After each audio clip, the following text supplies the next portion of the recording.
तो यदि आप भी 21 फरवरी को साइंस यानी विज्ञान का फाइनल परीक्षा देने वाले हैं तो अभी की इस क्लास में 21 फरवरी फाइनल परीक्षा के लिए साइंस यानी विज्ञान के हम लोग वैसे क्वेश्चन पेपर देखेंगे जो आपके 21 फरवरी फाइनल परीक्षा में पूछा जाएगा।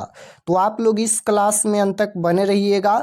सेकेंडरी स्कूल एग्जामिनेशन 2026 एनुअल यानी वार्षिक फाइनल परीक्षा 2026 के लिए साइंस यानी विज्ञान के हम लोग क्वेश्चन पेपर देखेंगे, वैसे क्वेश्चन पेपर जो आपके 21 फरवरी साइंस के परीक्षा में पूछा जाएगा। तो ये साइंस यानी विज्ञान का क्वेश्चन पेपर है 21 फरवरी फाइनल परीक्षा के लिए। साइंस का विषय कोड 112 रहेगा और समय यहाँ पर 2 घंटा 45 मिनट का मिलेगा फाइनल परीक्षा के लिए, और पूर्णांक 80 रहेगा। 80 नंबर का एग्जाम होगा क्योंकि इसमें 20 नंबर का प्रैक्टिकल का एग्जाम होता है। तो फाइनल परीक्षा 80 नंबर का ही होने वाला है। तो सबसे पहले पेपर में खंड अ मिलेगा। खंड अ में आपसे ऑब्जेक्टिव टाइप क्वेश्चन पूछा जाएगा। 1 से लेकर 80 तक ऑब्जेक्टिव टाइप क्वेश्चन पूछा जाएगा। इनमें से किन्हीं 40 प्रश्नों के उत्तर देना है परीक्षा में, यानी 80 क्वेश्चन में से 40 क्वेश्चन का आंसर देना है फाइनल परीक्षा में। तो आइए पहला नंबर क्वेश्चन देखते हैं। फर्स्ट क्वेश्चन यहाँ पर पूछा गया है, समीकरण 2H2 प्लस में O2 और यहाँ पर अभिक्रिया करके 2H2O बना रहा है। तो ये कौन सा अभिक्रिया है? संयोजन अभिक्रिया, वियोजन अभिक्रिया या अवक्षेपण अभिक्रिया या फिर उदासीनीकरण अभिक्रिया? ये कौन सा अभिक्रिया है? तो यहाँ पर देखिएगा ये 2H2 यानी हाइड्रोजन है और ये ऑक्सीजन है। हाइड्रोजन और ऑक्सीजन अभिक्रिया करके यहाँ पर जल का निर्माण कर रहा है। तो ये कौन सा अभिक्रिया होगा? तो आप लोग संयोजन अभिक्रिया में पढ़े होंगे, जब 2 या 2 से अधिक अभिकारक मिलकर एक उत्पाद का निर्माण करता है उसे हम लोग संयोजन अभिक्रिया कहते हैं। तो यहाँ पर ये 2H2 हाइड्रोजन और ऑक्सीजन अभिक्रिया करके यहाँ पर ये उत्पाद यानी पानी का यहाँ पर 2H2 पानी जल का निर्माण कर रहा है। तो ये कौन सा अभिक्रिया होगा? संयोजन अभिक्रिया होगा। राइट आंसर ऑप्शन नंबर ए हो जाएगा। यहाँ पर ये संयोजन अभिक्रिया है। संयोजन अभिक्रिया में क्या होता है? तो 2 या 2 से अधिक अभिकारक मिलकर एक उत्पाद का निर्माण करता है उसे हम लोग संयोजन अभिक्रिया कहते हैं। तो यहाँ पर हाइड्रोजन और ऑक्सीजन ये अभिक्रिया करके जल का निर्माण कर रहा है। तो यहाँ पर ये संयोजन अभिक्रिया होगा। Right answer option number A होगा। क्वेश्चन नंबर 2 है कि विश्व पर्यावरण दिवस कब मनाया जाता है? तो विश्व पर्यावरण दिवस कब मनाया जाता है? तो विश्व पर्यावरण दिवस 5 जून को मनाया जाता है। Right answer option number B हो जाएगा। क्वेश्चन नंबर 3 देखिएगा, यहाँ पर पूछा गया है कि जो नेत्र निकट स्थित वस्तु को साफ नहीं देख सकता है उस नेत्र में होता है। यहाँ पर क्वेश्चन को ध्यान से देखिएगा। तो जो नेत्र निकट स्थित वस्तु को साफ नहीं देखता है, यानी नज़दीक का वस्तु उसे साफ साफ नहीं दिखाई देता है, लेकिन दूर का वस्तु साफ साफ दिखाई देता है, तो उसे कौन सा दोष होगा? तो दूरदृष्टि दोष होगा। क्योंकि दूरदृष्टि दोष में क्या होता है? तो दूर की वस्तु साफ साफ दिखाई देता है, लेकिन नज़दीक यानी निकट का वस्तु साफ साफ नहीं दिखाई देता है, तब यहाँ पर दूरदृष्टि दोष होता है। और निकट दृष्टि दोष में क्या होता है? तो जब नज़दीक का वस्तु साफ साफ दिखाई देता है, यानी निकट का वस्तु साफ साफ दिखाई देता है लेकिन दूर की वस्तु साफ साफ नहीं दिखाई देता है, तब यहाँ पर निकट दृष्टि दोष होता है। तो यहाँ पर बोला गया है कि जो नेत्र निकट स्थित वस्तु को साफ नहीं देख सकता है, यानी वह दूर की वस्तु को साफ साफ देख सकता है लेकिन निकट स्थित वस्तु को साफ नहीं देख सकता है, तो उसे दूरदृष्टि दोष है। राइट आंसर ऑप्शन नंबर ए हो जाएगा। और निकट दृष्टि दोष को दूर करने के लिए अवतल लेंस का व्यवहार होता है और दूर दृष्टि दोष को दूर करने के लिए उत्तल लेंस का व्यवहार होता है। दोनों आपको याद रखना है। 4 नंबर क्वेश्चन देखिएगा, पूछा गया है कि गोलीय दर्पण में यहाँ पर म्यू भी और एफ के बीच संबंध है। कौन सा संबंध है? तो राइट आंसर क्या हो जाएगा? दर्पण सूत्र 1/v प्लस 1/म्यू बराबर 1/f। ऑप्शन नंबर बी में दिया गया है 1/v प्लस 1/म्यू बराबर 1/f, ये संबंध होता है। Right answer option number B हो जाएगा। क्वेश्चन नंबर 5 यहाँ पर पूछा गया है कि चिन्ह परिपाटी के अनुसार अवतल दर्पण की फोकस दूरी होती है। तो अवतल दर्पण की फोकस दूरी क्या होती है? तो राइट आंसर याद रखिएगा, अवतल दर्पण की फोकस दूरी ऋणात्मक होती है और उत्तल दर्पण की फोकस दूरी धनात्मक होती है। तो right answer option number B हो जाएगा, अवतल दर्पण की फोकस दूरी ऋणात्मक होती है। 6 नंबर क्वेश्चन है, मानव नेत्र के लिए दृष्टि का अस्थायित्व होता है। तो राइट आंसर हो जाएगा 1/16 second, option number B right answer होगा। क्वेश्चन नंबर 7 पूछा गया है यहाँ पर कि टिहरी बांध के टूटने से प्रभावित होने वाला नगर कौन है? क्वेश्चन पूछा गया है कि टिहरी बांध के टूटने से प्रभावित होने वाला नगर कौन है? तो राइट आंसर हो जाएगा Kashi, option number B. Question number 8 है, जर्मन सिल्वर है। तो राइट आंसर 8 नंबर का क्या हो जाएगा? ऑप्शन नंबर सी हो जाएगा। क्वेश्चन नंबर यहाँ पर ये Cu कॉपर और Ni निकेल और यहाँ पर Zn zinc, option number C right answer हो जाएगा। क्वेश्चन नंबर 9 पूछा गया है कि सर्वाधिक तन्य धातु है, सर्वाधिक तन्य धातु पूछा गया है। तो ये सोना हो जाएगा, सोना तन्य धातु है, right answer option number A होगा। 10 नंबर क्वेश्चन है कि तांबा का प्रमुख अयस्क है। तो तांबा का प्रमुख अयस्क पूछा गया है, तो Cu2S, ऑप्शन नंबर ए राइट आंसर। 11 नंबर क्वेश्चन है, मास्टर ग्रंथि कहलाता है। तो मास्टर ग्रंथि कौन कहलाता है? तो याद रखिएगा, पिट्यूटरी ग्रंथि को मास्टर ग्रंथि भी कहा जाता है, राइट आंसर ऑप्शन नंबर ए हो जाएगा। क्वेश्चन नंबर 12 है कि दो तंत्रिका कोशिका के मध्य खाली स्थान को क्या कहा जाता है? तो सिनेप्स कहा जाता है, याद रखिएगा, सिनेप्स कहा जाता है, option number D right answer. Question number 13 पूछा गया है कि इंसुलिन की कमी के कारण रोग होता है, कौन सा रोग होता है? बताना है कि इंसुलिन की कमी से कौन सा रोग उत्पन्न होता है। घेंघा रोग उत्पन्न होता है? बिल्कुल नहीं, घेंघा रोग यहाँ पर आयोडीन की कमी से उत्पन्न होता है। यहाँ पर इंसुलिन की कमी से होने वाला रोग पूछा गया है, तो मधुमेह रोग होता है, right answer option number D हो जाएगा, मधुमेह रोग। क्वेश्चन नंबर 14 है कि तंत्रिका तंत्र की संरचनात्मक और क्रियात्मक इकाई को क्या कहते हैं? तो इसका राइट आंसर हो जाएगा तंत्रिका कोशिका कहते हैं, right answer option number B हो जाएगा, न्यूरॉन कहते हैं, इसे न्यूरॉन भी कहा जाता है, तंत्रिका कोशिका। क्वेश्चन नंबर 15 पूछा गया है कि अपघटक का उदाहरण है, अपघटक का उदाहरण पूछा गया है, तो कॉक हो जाएगा, right answer option number A होगा। हरे पौधे क्या कहलाते हैं? तो हरे पौधे स्वपोषी और उत्पादक कहलाते हैं, राइट आंसर ऑप्शन नंबर ए हो जाएगा, 16 नंबर का उत्पादक। 17 नंबर क्वेश्चन है, पौधों में जनन अंग कहाँ पाए जाते हैं? तो पौधों में जनन अंग कहाँ पाए जाते हैं? पौधों में जनन अंग पुष्प में पाए जाते हैं, right answer option number C हो जाएगा। 18 नंबर क्वेश्चन देखिएगा, पूछा गया है कि प्रत्येक गुर्दे में कितने नेफ्रॉन होते हैं?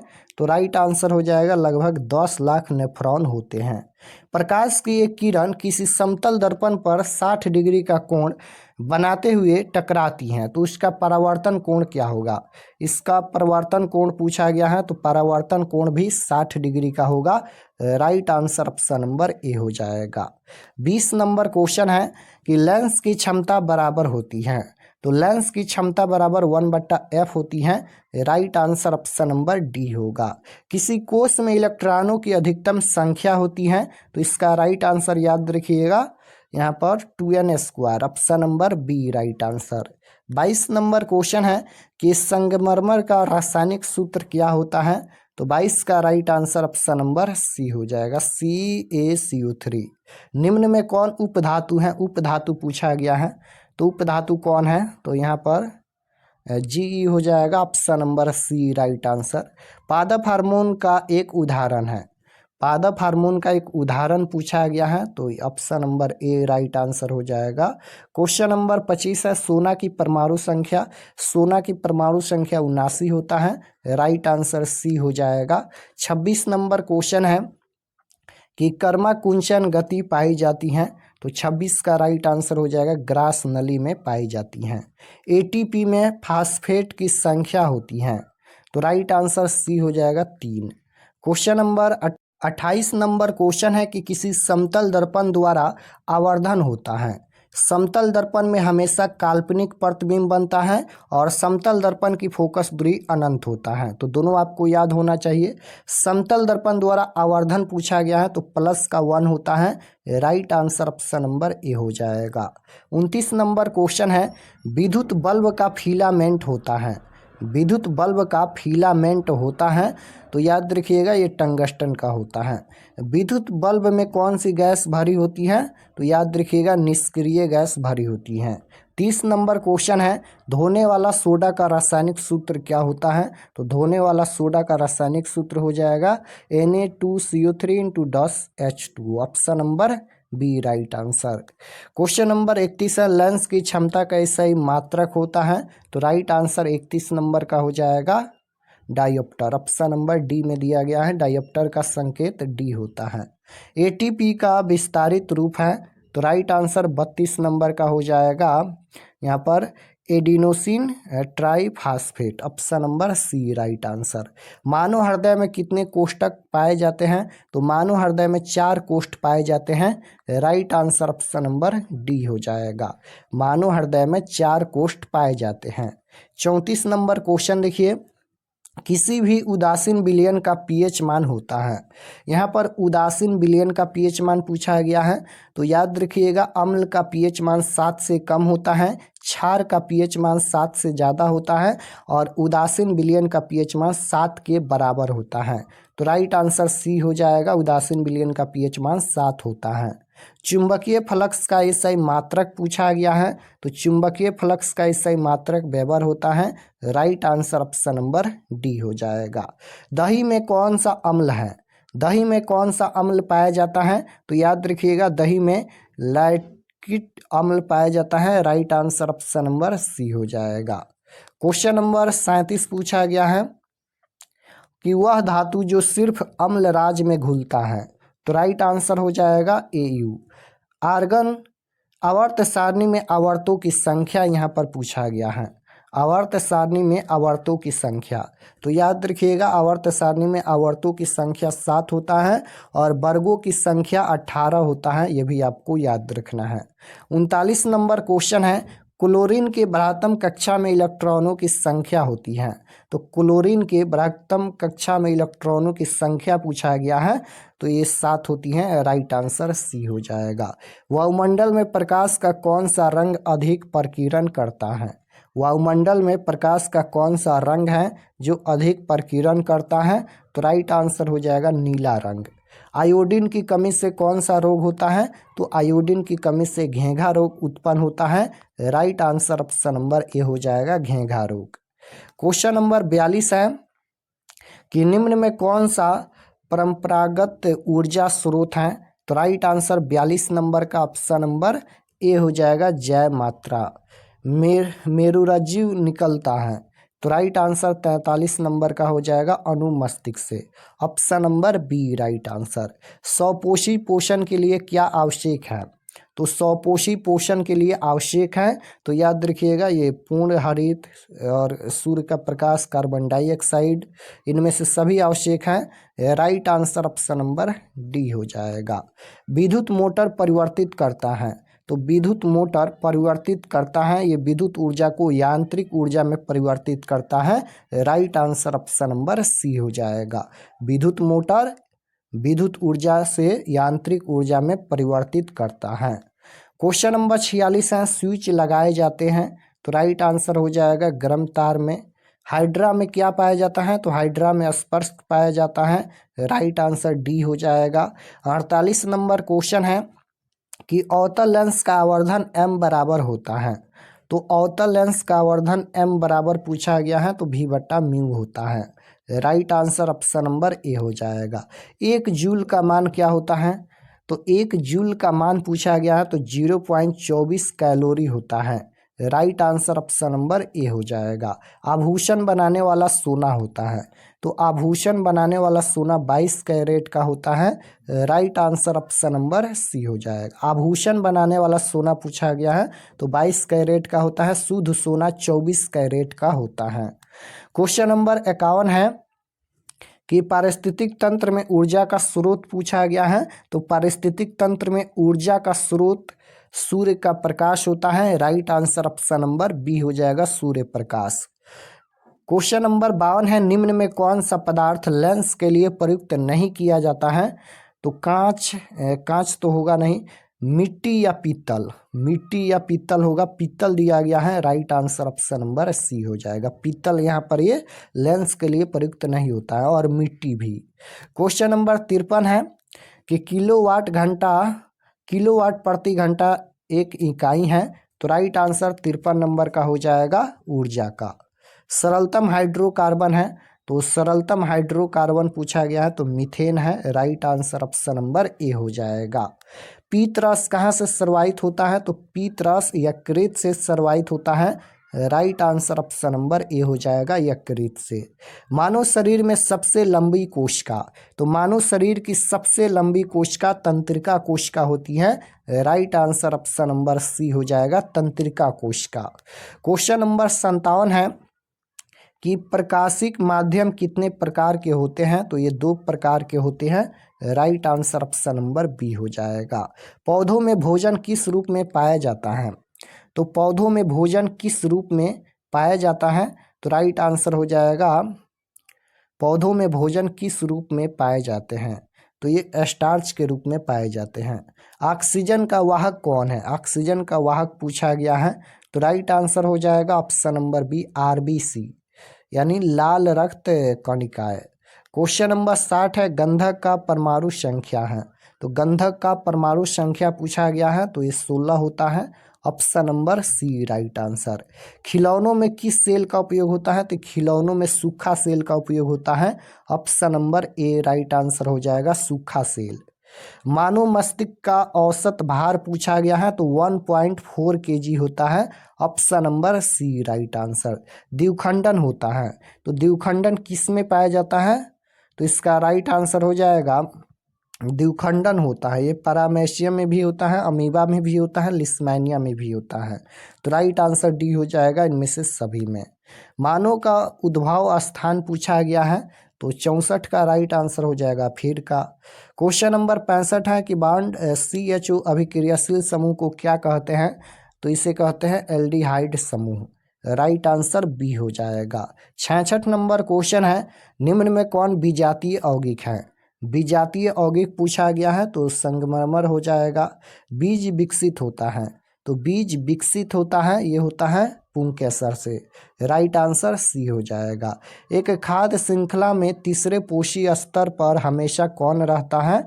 तो कौन रहता है? मांसाहारी। Right answer option number C हो जाएगा। यहाँ पर तृतीय पोषी स्तर पर पूछा गया है, तो मांसाहारी रहता है।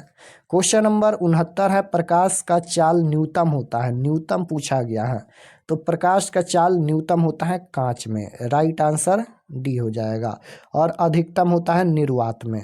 क्वेश्चन नंबर 70 है कि यश युग्म क्या है? तो राइट आंसर 70 नंबर का हो जाएगा ऑप्शन नंबर ए, ZNO। क्वेश्चन नंबर 71 है, एल्केन का सामान्य सूत्र है। एल्केन का सामान्य सूत्र पूछा गया है, तो एल्केन, एल्कीन, एल्काइन। एल्केन में +2 होता है, CnH2n+2। Right answer option number B हो जाएगा। एल्केन, एल्कीन, एल्कीन में -2 होता है, और एल्काइन में यहाँ पर ये 2 छूट जाता है, +2। एल्काइन का सामान्य सूत्र होता है CnH2n, CnH2n, और यहाँ पर एल्केन का +2, और यहाँ पर एल्कीन का होता है -2, और एल्काइन का CnH2n। तो तीनों आप लोग याद रखिएगा, alkane, alkene, alkyne. 72 number question है, कार्बन हाइड्रोजन से संयोग कर बनाता है। तो कार्बन जो है वो हाइड्रोजन से संयोग कर क्या बनाता है? तो राइट आंसर हो जाएगा, हाइड्रोकार्बन बनाता है। ऑप्शन नंबर ए राइट आंसर। रक्त का रंग किसकी उपस्थिति में लाल होता है? तो हीमोग्लोबिन के कारण रक्त लाल दिखता है। राइट आंसर बी हो जाएगा, हीमोग्लोबिन। एक वन पारिस्थितिक तंत्र में कितने पोषी स्तर होते हैं? तो 74 का राइट आंसर 3 हो जाएगा, ऑप्शन नंबर सी। मानव हृदय में कितने कोष्ठक होते हैं? तो मानव हृदय में 4 कोष्ठ पाए जाते हैं। Option number D right answer. Question number 76 पूछा गया है, फल पकाने वाला हार्मोन है। तो फल पकाने वाला हार्मोन कौन है? तो फल पकाने वाला हार्मोन एथिलीन है। ऑप्शन नंबर ए राइट आंसर हो जाएगा, एथिलीन। न्यूरॉन के छोटे यहाँ पर तंतु को क्या कहा जाता है? तो राइट आंसर 77 का हो जाएगा, डेंड्राइट। ऑप्शन नंबर ए राइट आंसर। निम्न में कौन आयनिक यौगिक है? निम्न में कौन यहाँ पर आयनिक यौगिक है? तो 78 का राइट आंसर हो जाएगा CaCl2। ऑप्शन नंबर ए राइट आंसर। कर्नाटक में जल संग्रहण स्थान को कहा जाता है? तो right answer option number D हो जाएगा, कट्ठा। क्वेश्चन नंबर 80 है यहाँ पर। 80 नंबर क्वेश्चन देखिए, साग सब्जियों का विघटित होकर कंपोस्ट बनना किस प्रकार का अभिक्रिया है? तो साग सब्जियों का विघटित होकर कंपोस्ट बनना ये किस प्रकार का अभिक्रिया है? तो ये ऊष्माक्षेपी अभिक्रिया है। राइट आंसर बी हो जाएगा। ऊष्माक्षेपी अभिक्रिया में क्या होता है? तो ऊष्मा का उत्सर्जन होता है, ऊष्मा बाहर निकलता है। ऊष्माक्षेपी अभिक्रिया में ऊष्मा का उत्सर्जन होता है, यानी ऊष्मा बाहर निकलता है। और ऊष्मा शोषी अभिक्रिया में ऊष्मा का अपघटन होता है। तो दोनों आपको याद रखना है। तो यहाँ पर हम लोग साइंस के 80 क्वेश्चन देखे हैं। आप लोग कमेंट में बताइए कि आपका कितना क्वेश्चन सही हुआ 80 क्वेश्चन में से। और अगर आप लोग चैनल पर नए होंगे तो चैनल को ज़रूर सब्सक्राइब कर लीजिएगा, ताकि आने वाले नेक्स्ट क्लास आपके पास ज़रूर पहुँचे।